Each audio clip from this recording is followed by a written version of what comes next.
السلام عليكم ورحمة الله تعالى وبركاته. أعوذ بالله من الشيطان الرجيم. زين للناس حب الشهوات من النساء والبنين والقناطير المقنطرة من الذهب والفضة والخيل المسومة والأنعام والحرث ذلك متاع الحياة الدنيا والله عنده حسن المآب. قل أنبئكم بخير من ذلكم للذين اتقوا عند ربهم جنات تجري من تحتها الأنهار خالدين فيها وأزواج مطهرة ورضوان من الله والله بصير بالعباد. الذين يقولون ربنا إننا آمنا فاغفر لنا ذنوبنا وقنا عذاب النار. الصابرين والصادقين والقانتين والمنفقين والمستغفرين بالأسحار. رب اشرح لي صدري ويسر لي أمري واحلل عقدة من لساني يفقه قولي. فالحمد لله والصلاة والسلام على رسول الله وعلى آله وصحبه أجمعين. أما بعد, once again everyone, Assalamu alaikum wa rahmatullahi ta'ala wa barakatuh. My intention today is to try to do one of two things. Either we try to do 2 ayats of Aal-e-Imran, ayah number 14 and 15, or we go all the way to 17, because there's no way to stop in between. It's either 2 or 4. Most likely just 2 ayat, but we'll see as the time progresses, bi'idhnillah. The first thing is that this is a comprehensive ayah that starts off the new section, the new subject matter in the surah. And the last thing we talked about, there were 4 ayat dedicated to alladhina kafaru, those who disbelieve. And one of the things Allah said about them is their money and their children, meaning the financial and the familial sacrifices they make to protect their way of life. That's not going to be of any aid to them against the Prophet ﷺ and the revelation that Allah has given. So Ibn Ashur, picking up from that, says, Isti'nafun nasha'a an qawlihi, that this is actually now picking up from that they are trying to preserve their lifestyle and they're fighting for it. And from that, Allah starts talking about, well, what is it that people desire and aim for and love in this life? This is a very unique ayah in the Quran. There's only, in my estimation, there's only one more ayah in the Quran that's similar, somewhat similar, that talks about human desires, meaning what is it that people want in life? What do they run after? What do they long for? There's an ayah in Surah Al-Hadid like that, and this is the ayah like that. There's a third ayah that may be somewhat similar, but it's really a different subject matter. That's in Surah At-Tawbah. But in any case, I'll give you a rough translation of this ayah first, and then we'll try to dig into not only some of the very profound lessons inside of this ayah, but also its relationship with what's been going on, the conversation that's been happening in the surah. Allah says, زُيِّنَ لِلنَّاسِ حُبُّ الشَّهَوَاتِ مِنَ النِّسَاءِ. For people, the love of temptations and the love of desires that stems from women, or actually, let me take a step back. For people, the love of all temptations has been made beautified. And then, min here is min bayaniya, which means that is to say, now what are those love of what desires? That is to say, women, wal baneen, and children, sons in particular are highlighted, وَالْقَنَاطِيرِ الْمُقَنْطَرَةِ مِنَ الذَّهَبِ وَالْفِضَّةِ, and piles of wealth that are loaded one on top of the other, that are secure and protected, that are filled with gold and silver, مِنَ الذَّهَبِ وَالْفِضَّةِ, وَالْخَيْلِ الْمُسَوَّمَةِ, and branded horses of elite quality. Khayl is not used for a typical horse, it's used for a very high level horse, elite horse, we'll talk about that. The ones that have been branded, meaning certified for their high quality and their origin, their breed. وَالْأَنْعَامِ وَالْحَرْثِ, and cattle and crop. So there's a list of things here: women, sons, piles of wealth that are gold and silver, branded horses, cattle, and crop. Okay? ذَلِكَ مَتَاعُ الْحَيَاةِ الدُّنْيَا, that is the utility, or that is the enjoyment. Mata' can mean a few things. It can mean something you use and something you enjoy. So we'll look at both meanings. This is the utility and the enjoyment of worldly life, al-hayat ad-dunya. Wallahu indahu husnul ma'ab, and Allah in His possession alone has the best of all places to return and the place to go back to. Now, there's a few things that are very loaded inside of this ayah that we have to discuss, and we'll take them one at a time. The first of them is just some things about the word shahwa. Shahawat, that is, I translate it as desires. This word, رَغَبَ فِيهِ وَأَحَبَّهُ, when you're inclined towards something and you really desire something, in Al-Mu'jam al-Ishtiqaqi, the lexicon of the Arabic language that I prefer, at least currently I really prefer it, he says, فِي مَرْغُوبٍ بَدَنِي مِنْ إِحْسَاسٍ بِالْخُلُوِ مِنْهُ. It's actually a temptation or a desire that a human being has because they feel the absence of it. It's not just, sometimes you see something, you're like, oh, that's nice, I wish I could try that. But if you have a craving for something, and you really want something, that's actually a shahwa.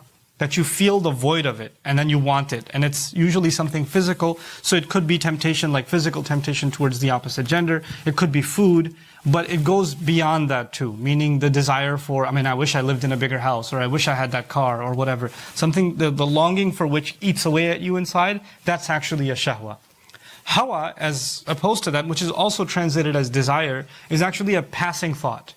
Just a passing, oh, that'd be nice. And it doesn't eat away at you. It just comes, it's a whim. It comes and it goes. But a shahwa is something that eats away at you. It resides inside you and you feel a hole inside of you until that void is filled. Right? That's actually a shahwa. Now, the complication in this ayah, one of the complications in this ayah is what is the word shahwa? How is it applied to all the items that Allah has mentioned? وَأُطْلِقَتْ الشَّهَوَاتُ هُنَا عَلَى الْأَشْيَاءِ الْمُشْتَاهَ عَلَى وَجْهِ الْمُبَالَغَةِ فِي قُوَّةِ الْوَصْفِ وَهَذَا إِيجَازٌ يُغْنِي عَنْ أَنْ يُقَالْ زُيِّنَتْ لِلنَّاسِ حُبُّ الشَّهَوَاتِ فَأَحَبُّوهَا. What does all of this mean? It means basically that Allah is not just saying that women are desirable and children are desirable, but actually something that comes from women, something that comes from children, something that comes from money. Money itself isn't the desirable thing, but someone has in their head, once I have money, I'll have what I desire. Once I have this car, I'll have what I desire. It's the car as a means to some other desire, some other end. The same thing with, nobody is like, I wish I had a cow back in the day. Nobody has that. But once I have cattle, that means that my future income is secured.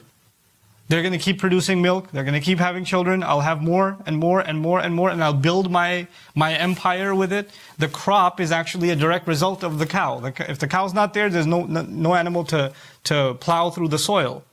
Right? So they're actually they're related to one another. So al-an'am wal-harth is the business investment, but that's labor, right? For farming, when somebody's managing cattle, and when somebody's managing sheep, or they're taking care of the farm, that's hard work. That's not desirable. It's actually what will come from it that's desirable. You understand? So Allah is actually using the word shahawat here as the means, the final end. And these are just means. And people just become obsessed with these means because they see that they can't possibly be happy if these means are not secured. They are not, they're not there in place to get what they want. Then there's the complication of the word hub, which is really the hard part here. Ibn Ashur points this out, and it's very brilliant that he points this out. Allah didn't just say the desire for women was beautified, or the desire for children was beautified, or the desire for wealth was beautified, etc. He said the love of such desire. The love, there's an added word, love. And he said if you didn't add the word love, it still makes complete sense. What's the word hub doing there? It adds yet another dimension to the complication of our psyche. What he argues, and I find it very compelling, the case that he made, is that, حُبُّكَ شَيْء يُعْمِي وَيُصِمْ. When you love something, it can blind you. Love is something that creates a bias. If you have a number of people sitting there and you have someone that you truly love, and you have, like you made a plate, you don't just give it to anybody first, you give it to the one you love first. There's a bias, right? No, you sit in the front seat. There's an act of love. So love creates a kind of bias, and a love also blinds you from the negatives. I love you so much. Yeah, we have these problems, but I love you so much that those problems don't mean anything. I don't want to think about the negative because I love you so much. You see what love does? Love blinds you from actual problems. You don't want to think about them because love is there. It replaces, all the issues that are glaring. No matter how glaring they are, you can ignore them because love is in place. One of the meanings here then is these desires become so powerful that you develop a love of them, and as a result, each one of these things could have some serious problems in them. But you choose not to think about any of those problems because once love is there, لَيْسَ فِي الْحُبِّ مَشُورًا, once love is there, there's no reason for any counsel. There's no room for rationalizing or thinking through common sense. Once it takes over, it just takes over. And Islahi rahimahullah, commenting on this ayah, adds to that dimension. And I'm combining those two authors, even though they didn't say this together, they said it in separate occasions. He said something similar about the word zina, because the first word used here is zuyyina linnas. It has been beautified for people. These loves have been beautified for people. He said about zina that it's, something that looks good to you may not look good to me. Right? So you like one car, I don't like that car, I like this other car. So it's beauty is in the eye of the beholder, as they say, right? It's a matter of perception. But there are some things commonly that we find beautiful, but there's levels of it. And the worst level of it, the worst level of when something has been made beautiful is that it actually becomes a benchmark for you. You judge everything's worth based on this one thing that you find beautiful. It becomes a lens with which you see the world. It becomes the ultimate bias with which you judge all else. And if it meets that standard, then it's okay. If it doesn't meet that standard, then it's not okay. In other words, these things, women, children, the money aspects that have been mentioned in this ayah, all of those things then become a benchmark by which you see what is worth and what is not worth pursuing in this life. They become the lens with which you see value. Okay, so these three words together, zuyyina, tazyin, hub, and shahawat, are a very powerful mix inside of this ayah.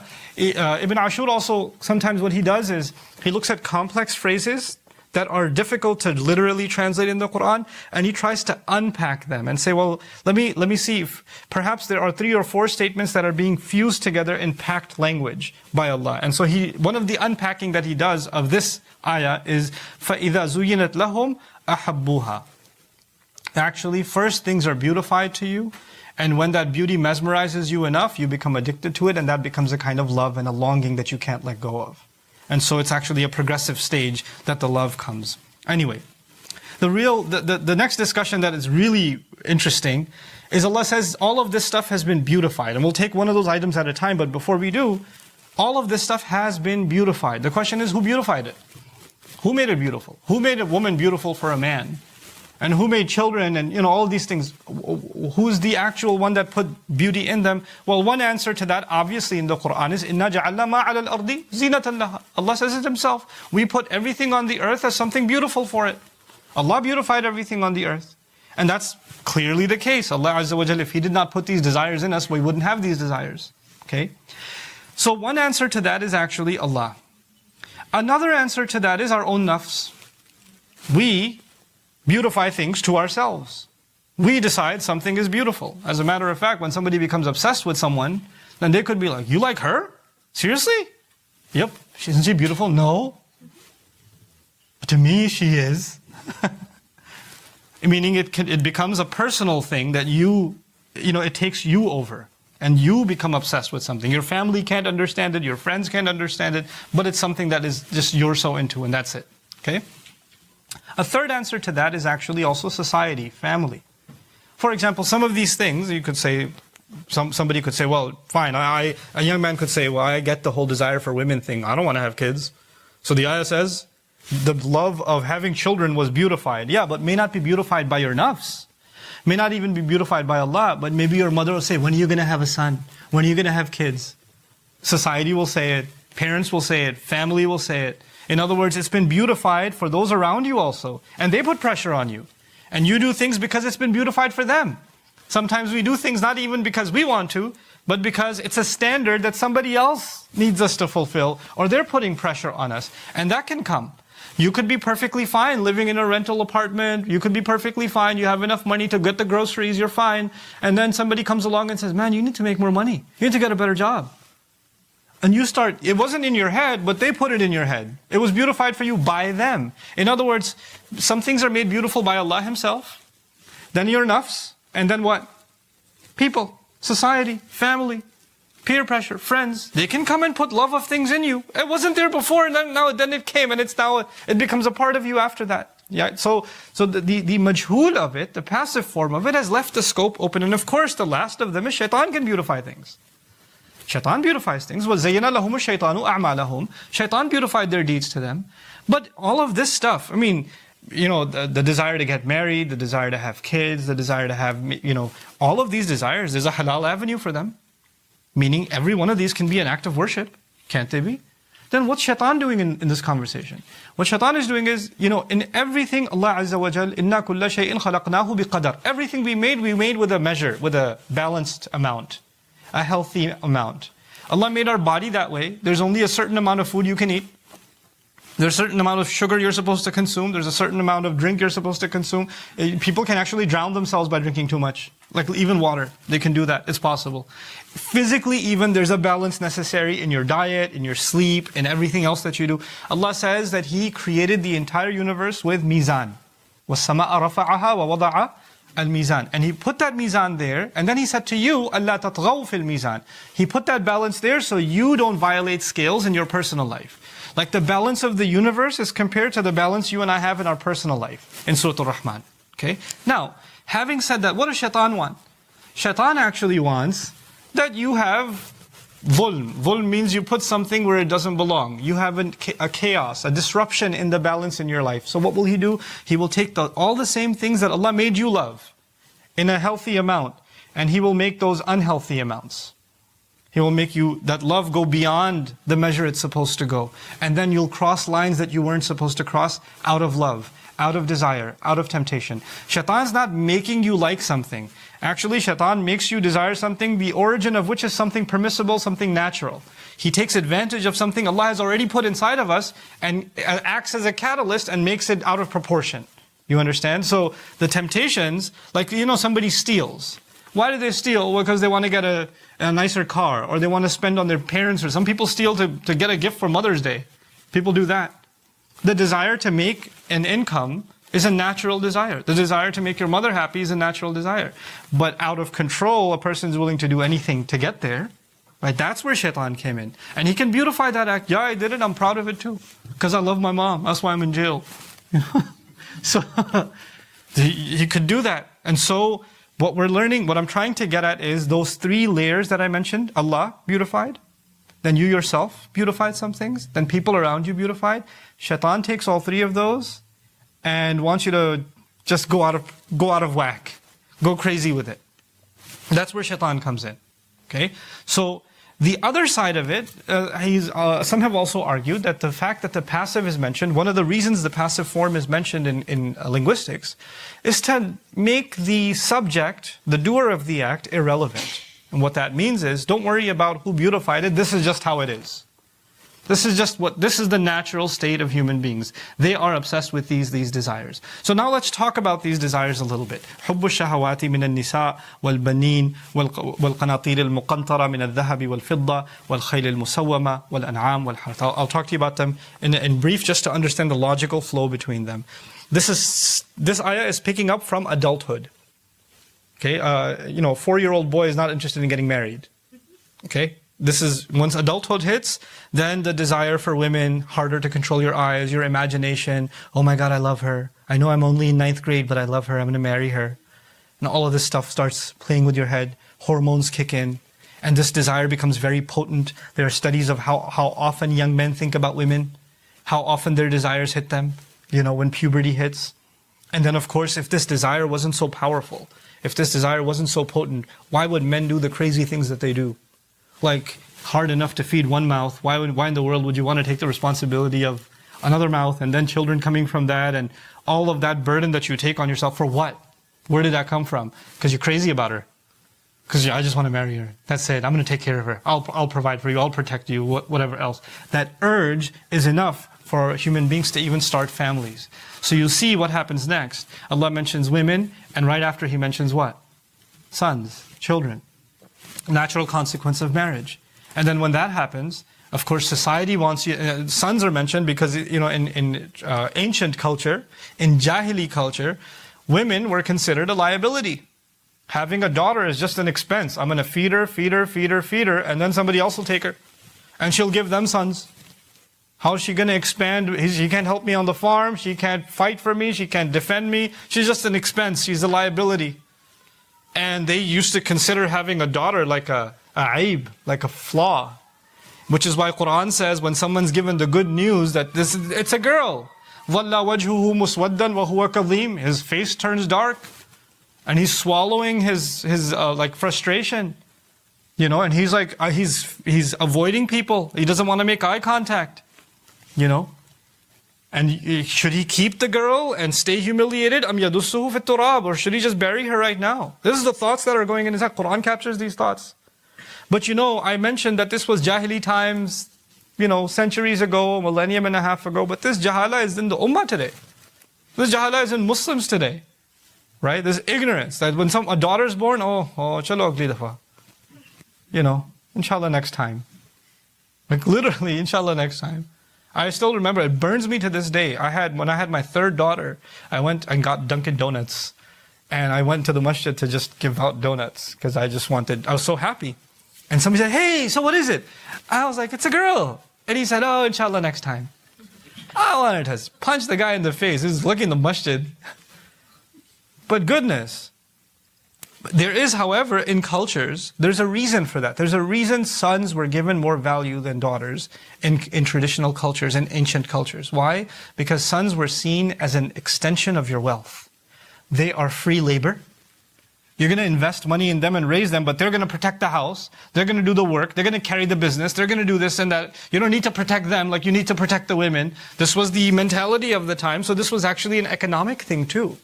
That sons will carry your name. When daughters give birth, they carry the other family's name. The children carry the other family's name. They're going to extend my name. My lineage will go on. And if I only have daughters, my name won't carry on any further. There's somebody else's last name, those children. So these were the thoughts that dominated people because their idea of how will I live beyond this life? Human beings, we live only a certain amount of years on this earth, but we have this desire. Allah put this desire of khulud in us. This desire to live longer than the earth allows us to live. And for people who don't believe in an akhirah, what's the only way they can live on? Is their name. And the only way to carry their name forward was what? Sons. This is why this was made desirable for people, to have sons. Wal baneen. And this is why they used to make fun of the Prophet ﷺ when his sons died. Nobody will carry his name. Batara Muhammadun. Muhammad's name is cut off. Who's going to carry his name? Who's going to remember his name? This is the aib that they used to give him. And then, think even of the time of Banu Israel, when Maryam salamun alayha, or when she was born, her mother said, Inni wada'tuha untha, I just had a daughter. Ya Allah, how is she going to serve? I was making dua that whatever's in my belly is going to serve the house of Allah and learn and teach the deen and all of those things. And I just had a girl. Even she was in shock because even then, sociologically, culturally, that's not something girls do, that's something boys do. And Allah had to make an exception and tell her, Laysa dhakaru kal untha. This is not like any other boy. This is not just any girl. She's exceptional. That's Maryam salamun alayha. But in any case, Allah made that desire. He put that in us. And of course, even now, we pride ourselves in being Muslim and we're beyond the jahiliyyah of the ancient times and all of that. But how in many cultures sons are treated? What do we turn them into? Literally into investments to do two things. Return on investment, meaning you have parents that the son is like 30, 40 years old, but he's got a joint account with them and the paycheck goes straight to them and he lives in the basement and all of that. And he's literally like he's 12 years old. And he gets an allowance from them to go get he could be a doctor, but he's being treated like a 12-year-old. And then even when he gets married, then the husband and wife have to live in the basement or, they can't get a place of their own because we wouldn't want this investment that we put so much money into and we put him through med school to just disappear. This is our cow, right? And they have to treat him that way. And then they have to remind the girl he married, by the way, that's our son. You're just here as a guest. You should consider yourself lucky we let you marry our boy. They're letting her know, listen, that money he makes, that ain't yours, okay? That's ours. We put money into this. We're going to get our money back first. It's control. And this was their desire. And, this is wal baneen in the jahili sense. And of course sons are supposed to take care of their parents. But they're also supposed to have a life of their own. They're supposed to have an independence. In any case, وَالْقَنَاطِيرِ الْمُقَنْطَرَةِ مِنَ الذَّهَبِ وَالْفِضَّةِ. And of course, so somebody has a wife, then they have children, then on top of that they have piles and piles of wealth. من عادة العرب أن يصفوا الشيء بما يشتق منه للمبالغة كظل ظليل حجرا محجورا القناطير المقنطرة. They double up words like that, piles that are piled up. Piles that are piled up. What does the word قنطرة mean anyway? قنطرت الشيء إذا عقدته وأحكمته. When you tie something up and knot it up, that's actually called a قنطرة. Back in the day they had like gold coins and they wrapped it up and tied it up and they had a little satchel of it. That's actually a قنطرة. So قناطير المقنطرة is literally bags and bags of gold. But مقنطرة also means المضروبة المنضدة التي بعضها فوق بعض المدفونة المكنوزة. It means that which is piled, huge piles, it's like a mound. And on top of that, it's buried away or it's very well secured. So it's not just money. I want my money to be safe. I don't just want to have money. I want my money to be in a safe place. Which is why you don't make thousands and thousands of dollars and keep them under your mattress. You say, I got to deposit this. Even if there's a paycheck sitting in your pocket, it's in your pocket. But you're restless until what happens? Until you make the deposit. And then you're still restless until it clears. You're like, oh, it cleared? Okay. Oh, it's muqantara now. Qanatir aren't enough. They have to be muqantara. You understand? So this is the desire that Allah put inside human beings. A nervousness about wealth. That yes, I've made this money, but something can erode it. Something can take it away. I need to make sure that it's secure. وَالْقَنَاطِيرِ الْمُقَنْطَرَةِ مِنَ الذَّهَبِ وَالْفِضَّةِ of gold and silver. Of course, that's the ancient currency, and now currency is based on it. And then he says, وَالْخَيْلِ الْمُسَوَّمَةِ. And we keep going. A person gets married, they have children, now they worry about finances, and they want lots and lots of money. By the way, if you have piles and piles of money, that means you have more money than you can spend. You don't just want food for right now. If you have enough money for lunch, but you don't have enough money for dinner, there's a problem. But if you have enough money for lunch and dinner, what are you going to worry about? Where am I going to get money for? Breakfast. If you have money for the next week, what are you going to worry about? What's going to happen the week after that? If you have money for 1 year, where does your head go? What's going to happen after this year? If you have money for 10 years, you're like, but what about if I want to invest in some new stuff? I want to make so much money that even if I had lived like 1,000 years, I wouldn't run out of it. The desire for building those piles and making them bigger, and then making them bigger on top of bigger, and making them on top of bigger, that desire doesn't go away. You never say, a typical human being doesn't open up their bank account and say, oh, I have enough. I don't have to worry about making money anymore. Nope. Doesn't happen to most of us. We see the bank and we're like, and you don't have to say anything. The whole processing goes on. It's qanatir, but they're not muqantara enough. من الذهب والفضة. And then, of course, why do you want to make more money? There are reasons to make more money. One of them is security, but that's for more mature people. When you get far more mature, you're like, I want to think about my retirement plan. I want to think about future investments. I want to make sure that, there's continuous residual income and all of those things. But a young guy got married and made a little bit of money. What's he worried about? I'm going to get my first car. What kind of car am I going to get? He's looking at pictures, he's looking at video trailers, he's checking out interiors and exteriors. And back in the day when people didn't have cars, what did they have? Well, I'm not going to get a donkey. I'm not going to ride a goat. I need to get a real horse. Like a Ferrari, horse. And so hisan is horse, but khayl actually comes from khayal. And khayal in Arabic is imagination. And a high imagination. And actually, someone who has a very high opinion of themselves has ikhtiyal, which is why they're called mukhtal. Wallahu la yuhibbu kulla mukhtalin fakhur. Allah does not love someone who's literally on a high horse. Literally someone who has a very high opinion of themselves. A khayl is called the kind of horse that captures the imagination. Man, I wish I had that kind of horse. That's nice.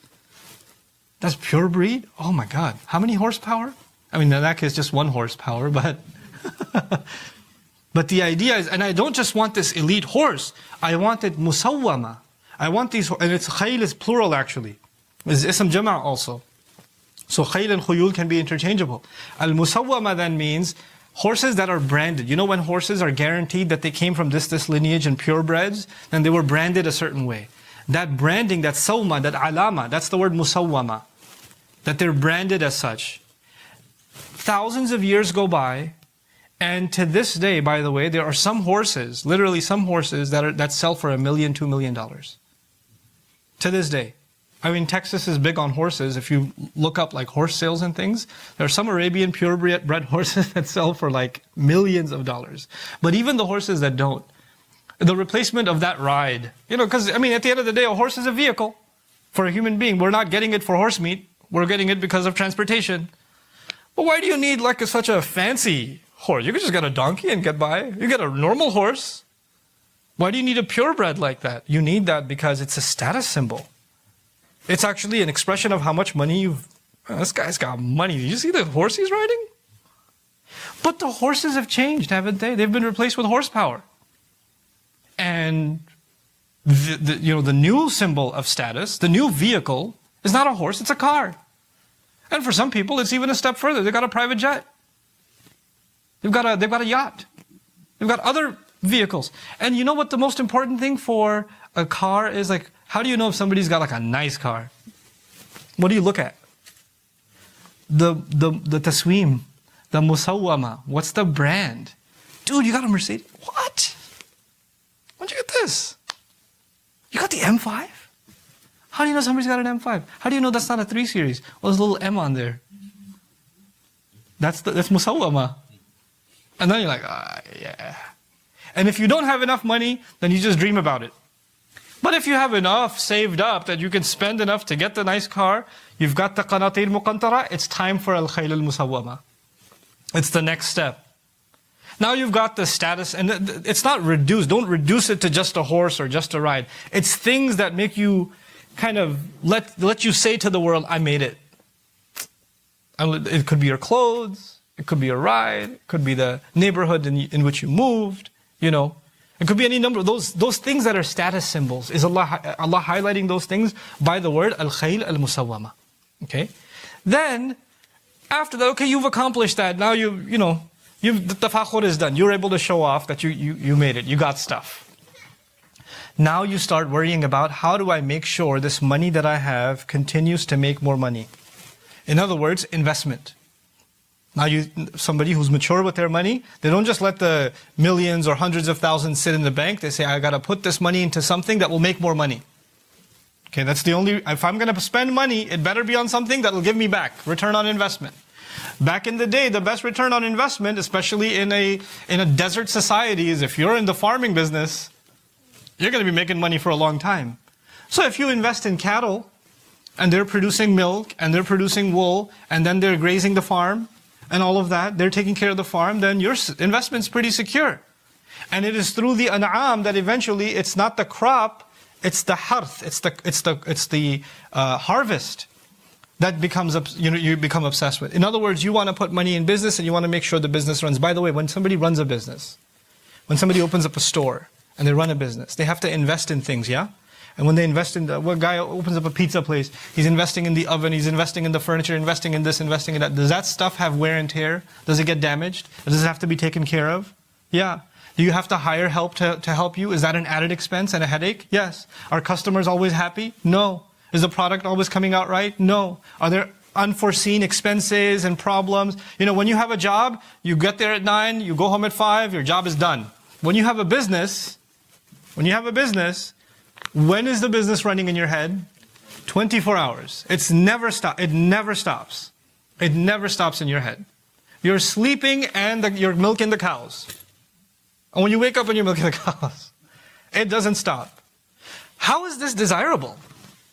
I mean, the ayah began, these things have been made, the love of these things is made desirable. But this is labor, man. It's back-breaking labor. A full-time job was 40 hours, and the business is like 100 hours a week. It's 100 hours, just 120 hours a week. I don't get any sleep. I'm just working. And when I'm not working, I'm stressing that I'm not working. And when I have my employees working, I have to look over them. Are they even working?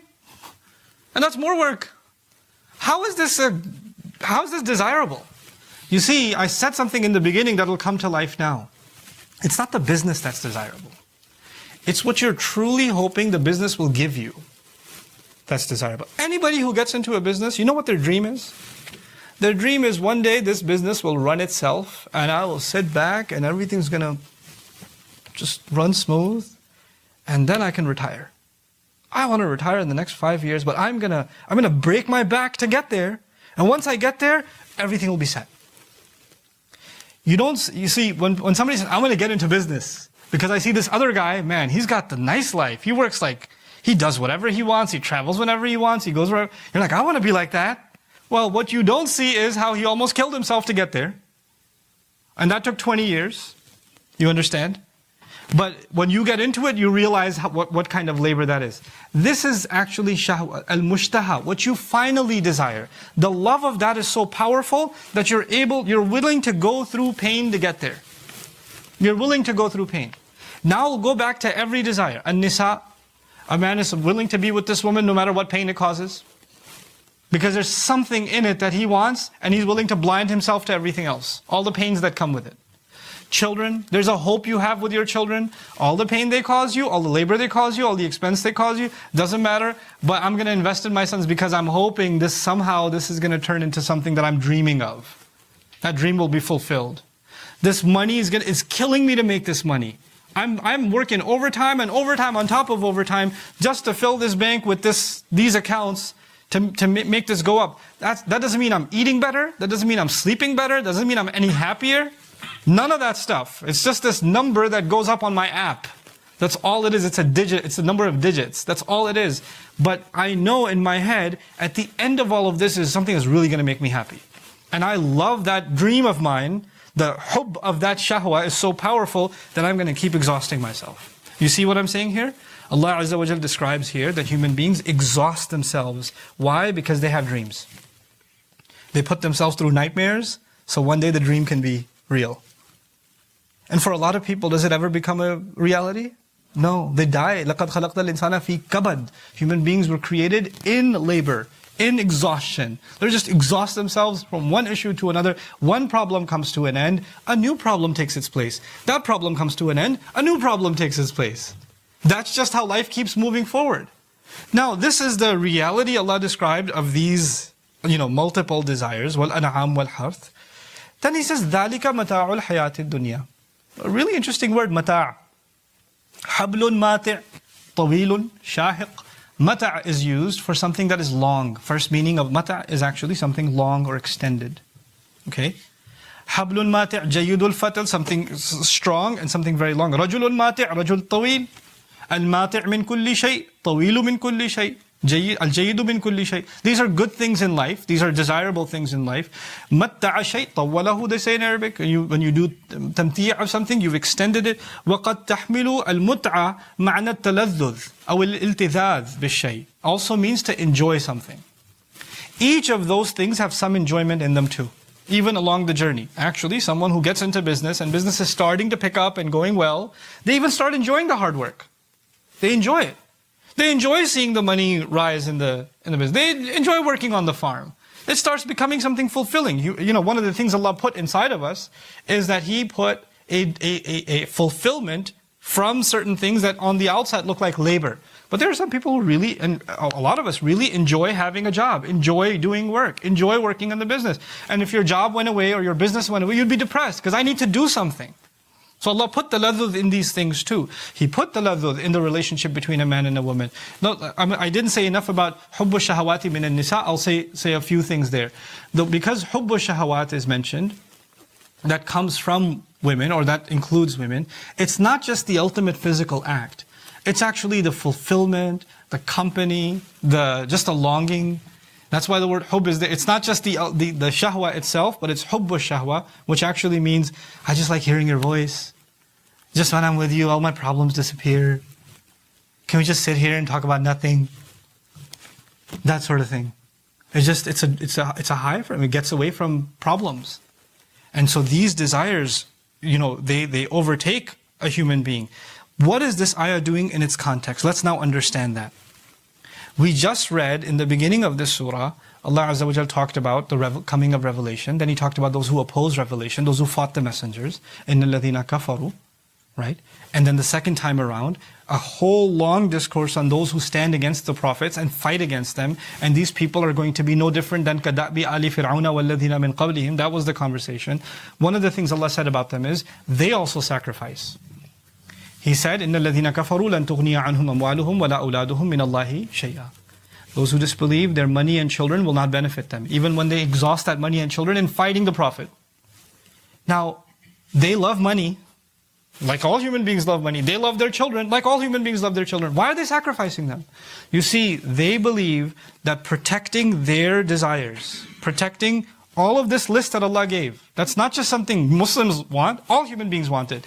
They believe the only way to protect what they have of this life is to fight Islam, is to fight the Prophet ﷺ. So they're willing to sacrifice some of their money and some of their children to preserve and protect their cause. And what's their cause? The same cause all human beings have. النساء والبنين والقناطير المقنطرة من الذهب والفضة والخيل المسومة والأنعام والحرث. You know, on a side note, you should know something about shirk. In Arabian society, shirk was not about the afterlife. Their religious worldview was not about them being saved in the next life. You know what their worldview was about? It was about this God that they worship that's going to give them more wealth, or will take care of this problem or that problem. Their entire religious worldview stemmed around solving their worldly problems. Even their religion was materialistic, entirely materialistic. And so, this is what they want to protect. And this is what they see the Prophet ﷺ and his revelation, the Quran revelation, as a threat. They need to get rid of it. And so they stand against it. Now the Muslims are being told, you have these desires too. You desire women. You want to have children. You want to be wealthy. I mean, even in previous surah, Allah said, أَيَوَدُّ أَحَدُكُمْ أَن تَكُونَ لَهُ جَنَّةٌ مِّن نَخِيلٍ وَعِنَبٍ تَجْرِي مِن تَحْتِهَا الْأَنْهَارُ. Wouldn't any of you want that you should have a garden too? You like it too. Just because you're a Muslim, you're like, oh, I just want Jannah, I don't want anything in this dunya. No, that's not how that works. That's not how it works. So we desire beautiful things in this life also. We have that in common with them. And Allah is teaching us, they are willing to fight for this against you. But if that's all you're fighting for, then what's the difference between you and them? This is their cause. These legitimate desires are their cause. But if that's your cause, then how are you any better? Why are you even on opposite ends? If you're just running after the same things, we all just want to have a good life. We all just want children. We all just want money. We all just want to have, get married and all of this stuff. Okay. Then why even have a clash? Allah says to us, He says, Wallahu indahu husnul ma'ab. Allah, He has much better return. So the most beautiful return with Him. Something better than what He just described. By the way, in this ayah, Allah did not mention things that are haram. Allah mentioned things that you're supposed to like. And they're the reason society moves forward. If men didn't desire women, marriage wouldn't happen. And if marriage didn't happen, children wouldn't happen. Humanity would discontinue. Allah put that desire there, and it's a function of how life continues on this earth. If people didn't want to make money and earn an income, we would starve. We wouldn't survive on this earth. These things that Allah described in this ayah, these are all important things. They actually keep us driven to actually function and survive and thrive in this world. That's part of what Allah wants. Muhammad Ratib al-Nabulsi in his dars on this ayah said something really beautiful. He said, these things are either your ladder to Jannah or your stairwell down into hell. All these things. Like, fulfilling all of these desires the right way is what Allah wants out of you. And the wrong way is exactly what shaitan wants out of you. The healthy and the unhealthy proportions. Now, look at what Allah says in this surah about disbelievers. He says, إِن يَمْسَسْكُمْ قَرْحٌ فَقَدْ مَسَّ الْقَوْمَ قَرْحٌ مِثْلُهُ. If you've been injured, they've been injured too. مَثَلُ الَّذِينَ يُنْفِقُونَ فِي هَذِهِ الْحَيَاةِ الدُّنْيَا كَمَثَلِ رِيحٍ فِيهَا سِرٌّ. They're spending, the example of those who spend for worldly life. Who are those people? The Quraysh that are spending money to fight Islam. They're spending money too. At the end, Allah says, Ya ayyuha alladhina amanu, isbiru wa sabiru wa rabitu. Be patient and compete with them in being patient. They're being patient too. They're sacrificing too. La yaghurrannaka taqallubu alladhina kafaru fil bilad. They're moving around all over the land, scheming against you. They're making efforts and time put into this. This is not something they take lightly. They're also doing, if you're doing jihad fi sabilillah, they're doing jihad fi sabilid dunya. They're doing it too. They're sacrificing too. So that's one side of this. Wallahu indahu husnul ma'ab. One side thing about the word ma'ab that's really beautiful. The word ma'ab is described as aba ya'ubu, to come back, raja'a. But the word aub actually means a honeybee. A honeybee. Now a honeybee travels and gets from this flower and that flower and that flower, and what's finally, it comes back to where? The comb, where it builds where the actual honey is. Right? It comes back home. That's the word from which the word ma'ab comes, as if Allah describes, Allah has the best place for you to come back home to. Like a bee comes back. You can sit on this flower for a little bit, that flower for a little bit, but you have to come back home. Our ultimate home, and that describes that we're not going to Allah for the first time, we're going back to Allah, where we belong. And the sweetest place to go back to is back to the, where the honey lies. Right? The true asl, the true sweetness is actually in returning to Allah. Wallahu indahu husnul ma'ab. This next ayah is actually a tafseer of that first ayah, so I only do these two ayat today. قُلْ أُنَبِّئُكُمْ بِخَيْرٍ مِّن ذَلِكَ. Very powerful. Tell them, should I inform you of something better than all of that? Allah already said, what Allah has with Him is the best place to come back to. First of all, it's because you're coming back to Him. But what He has is the most beautiful, more beautiful than all of these things that He described. But a step above that, Allah Azza wa Jalla says, let me tell you all of that I just described, I've got something better than that. I've got something better than that. Now, think there were actually fundamentally a couple of things, a couple of items that stick out. There's either material desire or animal desire, or there's material desire. Material desire meaning the horse, the cow, the cattle, the wealth, right? All of that. Now look at what Allah is going to offer. He says, and I'll skip لِلَّذِينَ اتَّقَوْا because I'm going to come to it at the end. عِنْدَ رَبِّهِمْ جَنَّاتٌ تَجْرِي مِنْ تَحْتِهَا الْأَنْهَارُ. Gardens at the bottoms of which waterfalls, rivers flow. Think about this. All the money you made, somebody made money, and they made money, and then they got investment, and they got, the business is running well. All of that, what's the ultimate goal that most people have when they make a lot of money? An amazing house. An amazing, if you can get a house on top of a mountain overlooking the ocean, right? If you can do that, where do you want to live? I want to live in California. Hawaii? You have a place in Hawaii? Yeah, overlooking the ocean. My place is by a waterfall. You know how much more expensive real estate is when it's waterfront? When it's waterfront? Can you imagine the kind of real estate that is lush garden, your home is there, and there's actually a waterfall there too? Can you even imagine the kind of price you would pay for that kind of real estate? People desire the view of water so much they put fake waterfalls in their mansions. They put swimming pools with like fake rocks, simulating. People put Japanese gardens so they can hear water flowing, because it gives them sounds nice. Little fish. You simulate the ocean. Because this is something innate in human desire. We just have this longing for beautiful homes in the end. Allah says all of that material desire that you had, all of it's covered. At the end of it all, if you just had that, would you be fine? Yeah. You'd be good. Jannatun tajri min tahtiha al-anhar. Okay, what else? He adds khalidina fiha. What was the purpose of the cattle and the investment, the crop? Residual income, future protection. How is Allah offering future protection? Khalidina fiha. They'll stay in it forever. What was the purpose of you having children? You remember in most cultures, what was the purpose of children? My name will carry on. But in Jannah, do you need the name to carry on? No, because what's already there? Khalidina fiha. So it's covering even the children too. They're covered. So I'm working backwards now. First it was wealth. The last thing mentioned in the ayah of dunya was wealth. The first thing mentioned in the ayah of Jannah is wealth. The second thing, working backwards, it was children. But children have been compensated by khulud, by you being everlasting yourself. You don't need to carry your name to somebody else. You will last forever. What was the first item mentioned? The first item mentioned was an-nisa.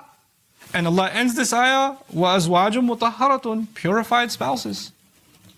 Purified spouses. And purified spouses is actually going further than women. Because the first ayah, Allah only mentioned desires for men. Men desire women. But here, instead of saying hurun maqsurat like he says in Surah Al-Rahman, he says azwajun mutahharatun, purified spouses, and a spouse could be a male or a female. So he's actually included both men and women when he talked about Jannah. He didn't include both men and women when he talked about desires. It's a profound wisdom of Allah. It is as though Allah is saying, men are very clearly programmed, this is what they want. Like if you ask an 18-year-old, what's on your head all the time? He'll say, do I have to tell you? Don't you already know? There's ijma'.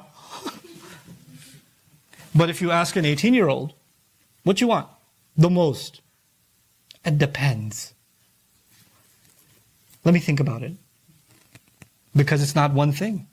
It's far more complex. Women's emotional states are far more complex than men's.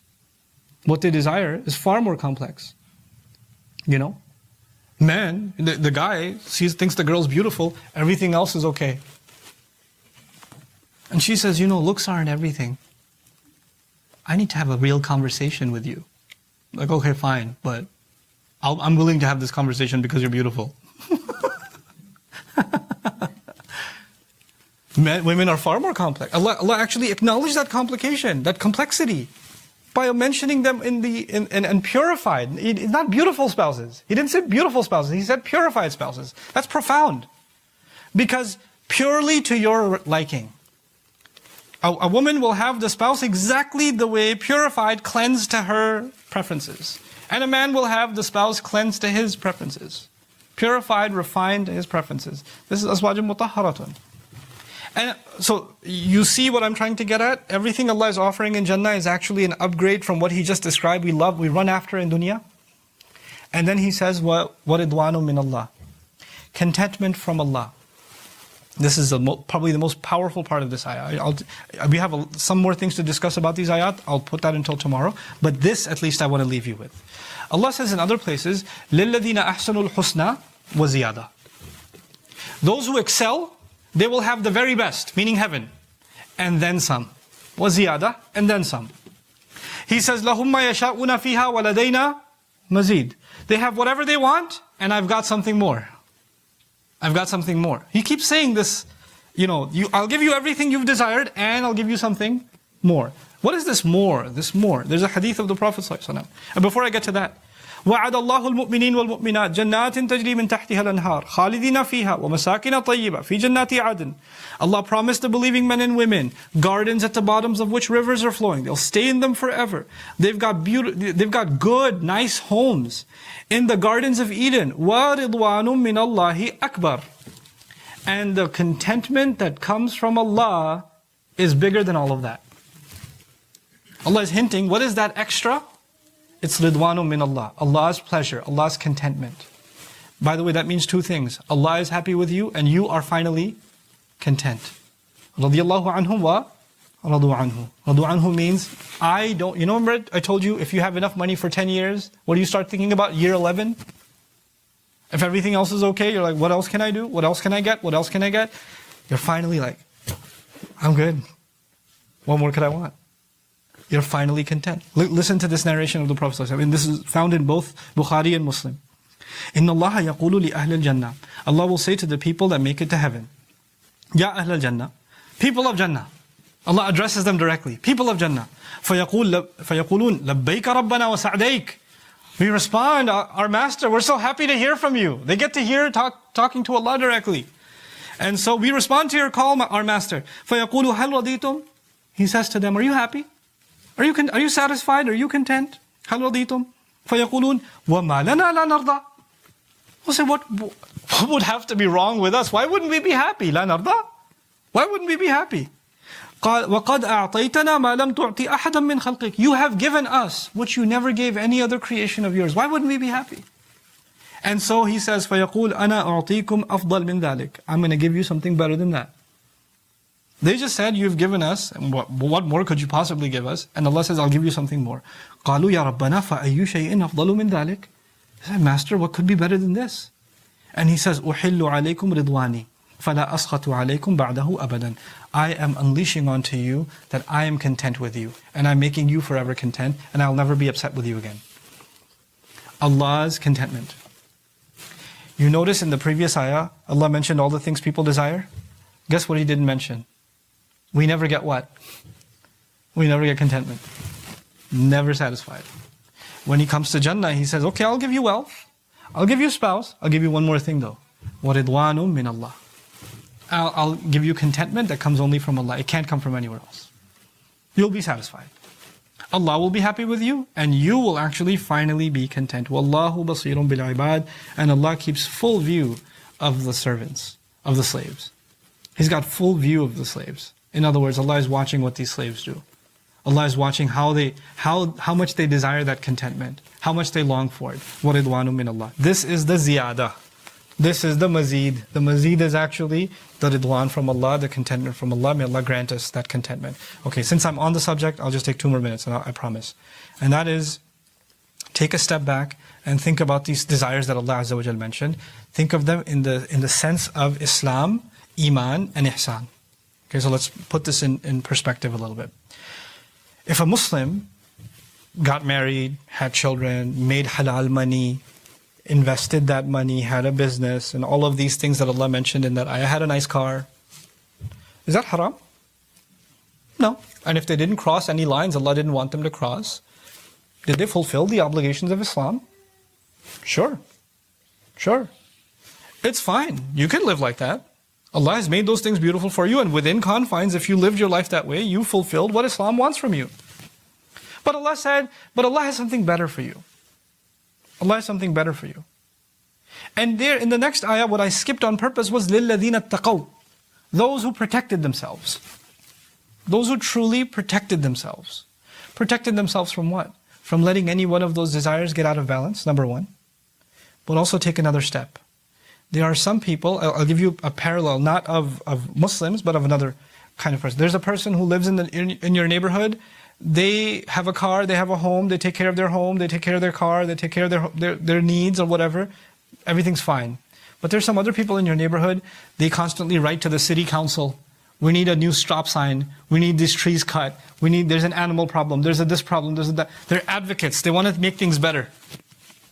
Right? They're not satisfied that, or there's, we need to have better police security, or our schools need to be safer, or whatever else. Are they doing that for themselves, personally? No, there are some people who don't just live for themselves. So long as my needs are met, I'm okay. Some people become a kind of activist that they want to see a good change around them. A goal higher than themselves. Something more tangible around them. They want to see some kind of positive change. Help others. Right? And that becomes part of their life. And then there are even people beyond that just live for a vision, a goal. Something so far away like justice. Something so far away like, think about Nuh alayhi salam. I'll come back to the Islamic examples. Nuh alayhi salam doesn't have much progress in 950 years. If there was an annual da'wah sales report, how many people converted this year? For 950, the chart is like flat, a little bump. If you really made progress, then you should, the number should be going up. But actually the opposition to Islam is going more. As the years go by, we gauge success by tangible results. There are some people who don't even see their success beyond themselves in tangible results. They don't see it in what change came. You know what their success is? Their success is that they made an effort. That's their success. Is Nuh alayhi salam successful? Yeah. By any worldly standard, we'll say he's not successful. But by the standards of Allah, extremely successful. Why? Because he left with struggle. He left exhausting himself. People who can protect themselves from that, when they realize, they can live at the level of Islam, you can fight for Jannah and get to Iman, or you can get to the point where you're just content with Allah Himself. And what is that? When you're just, Allah is happy with me, that's enough for me. That's ihsan.